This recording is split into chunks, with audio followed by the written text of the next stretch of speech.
नमस्कार। आम आदमी पार्टी ने अपने प्रचार तंत्र के दम पर या दिल्ली में होने का एडवांटेज लेकर के पूरे देश में मनीष सिसोदिया का इशू बना दिया है। आज पूरे देश में मनीष सिसोदिया की चर्चा हो रही है। पिछले कई महीनों में देश के कई विपक्षी नेताओं के यहाँ छापे पड़े, सीबीआई ने जांच की, ईडी ने अनेक लोगों को पकड़ा, लेकिन इस तरह का इशू, इस तरह का मुद्दा पूरे देश में नहीं बना था जो मनीष सिसोदिया के यहाँ सीबीआई के छापे के बाद बना है। अब मनीष सिसोदिया के यहाँ छापा पड़ा है दिल्ली की नई शराब नीति में हुई कथित गड़बड़ियों को लेकर के। दिल्ली की शराब नीति, जो नई शराब नीति लागू हुई थी पिछले साल नवंबर में, उसकी जांच के लिए उपराज्यपाल वीके सक्सेना ने सीबीआई को कहा और सीबीआई ने उनके यहाँ छापा मारा, कुछ आबकारी अधिकारियों के यहाँ छापा मारा और कुछ कारोबारियों के यहाँ छापे पड़े। अब उसके बाद आम आदमी पार्टी ने ऐसी हाय तौबा मचाई है, ऐसा हंगामा आम आदमी पार्टी ने किया है जैसे कितना बड़ा जुल्म हो गया। सरकार, केंद्र की सरकार अपनी केंद्रीय एजेंसियों का इस्तेमाल विपक्षी पार्टियों के लिए कर रही है, लेकिन जिस आधार पर या जिस तरीके से आम आदमी पार्टी इस पूरे मुद्दे को, नई शराब नीति की बहस को भटका रही है, वो अद्भुत है, वो कमाल का है। बात शराब नीति की हो रही है। सीबीआई का छापा नई शराब नीति में हुई कथित गड़बड़ी को लेकर पड़ा है और आम आदमी के सारे नेता दिल्ली की शिक्षा नीति को लेकर के बैठे हुए हैं। आम आदमी पार्टी के सारे नेता, बात शराब नीति की हो रही है और आम आदमी पार्टी के सारे नेता कह रहे हैं कि मनीष सिसोदिया दुनिया के सबसे अच्छे शिक्षा मंत्री हैं। खुद अरविंद केजरीवाल ने कहा कि मनीष सिसोदिया दुनिया के सबसे अच्छे शिक्षा मंत्री हैं। भगवंत मान ने कहा कि मनीष सिसोदिया देश के सबसे अच्छे शिक्षा मंत्री हैं। भाई, बात शिक्षा की हो ही नहीं रही है, ना शिक्षा नीति की बात हो रही है, ना शिक्षा मंत्री के रूप में मनीष सिसोदिया के कामकाज की बात हो रही है।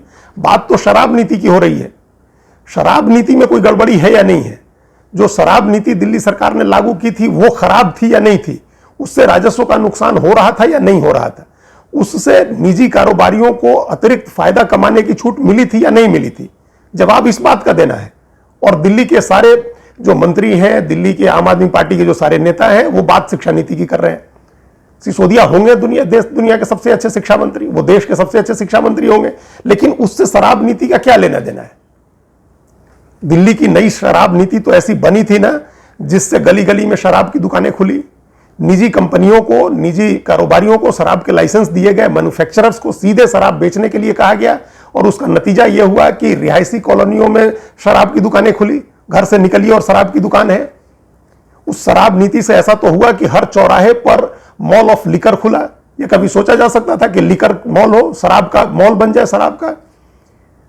उस नई शराब नीति से ये तो आपने किया था उस शराब नीति में कि तमाम जो शराब बेचने वालों को ये छूट दी गई कि वो मनमाना डिस्काउंट दे ताकि शराब की बिक्री बढ़े। दिल्ली के लोगों ने लाइन लगा करके और 6-6 महीने, 1-1 साल का स्टॉक जमा करना शुरू कर दिया।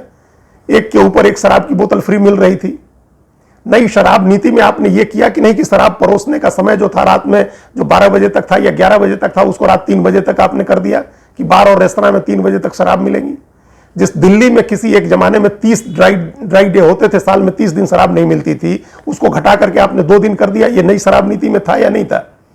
तो आपने एक ऐसी नीति बनाई जिससे दिल्ली के हर आदमी को घर से निकलते ही शराब अवेलेबल हो, सस्ती शराब उपलब्ध हो, जिसको 24 घंटे शराब उपलब्ध हो, जिसके साल में 365 दिन में 2 दिन छोड़ करके 363 दिन शराब उपलब्ध हो।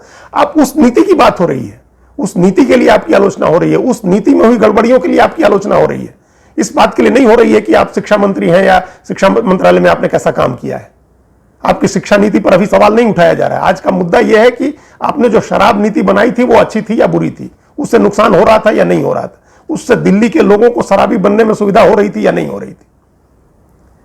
एक बड़ा सवाल तो यह भी है, अरविंद केजरीवाल के लिए भी है और मनीष सिसोदिया के लिए भी है कि आप शिक्षा मंत्री हैं और आप ही शराब के मंत्री भी हैं। आप क्यों शिक्षा का मंत्री शराब का भी मंत्री होगा?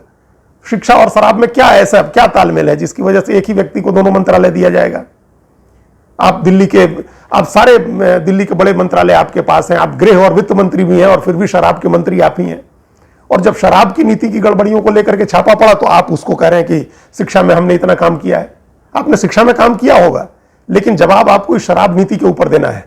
इसको भटकाने की कोशिश नहीं करनी चाहिए। इसमें सबक होना चाहिए, इसमें सबक मिलना चाहिए ताकि देश के किसी भी राज्य में कोई भी सरकार इस तरह की शराब नीति नहीं लाए जो बच्चों को एक तरफ पढ़ाई, स्कूल में बच्चों को शिक्षा दे रहे हैं और दूसरी तरफ उन्हीं बच्चों को, उन्हीं नौजवानों को आप शराब की तरफ धकेल रहे हैं। आपको आसानी से उसको शराब उपलब्ध करा रहे हैं। तो ये ऐसा नहीं होना चाहिए। आप शराब नीति की गड़बड़ियों को शिक्षा के अपने कामकाज से ढकने की कोशिश न करें। धन्यवाद। हमारे चैनल के साथ जुड़िए, लाइक कीजिए, सब्सक्राइब कीजिए, बेल आइकॉन जरूर दबाइए।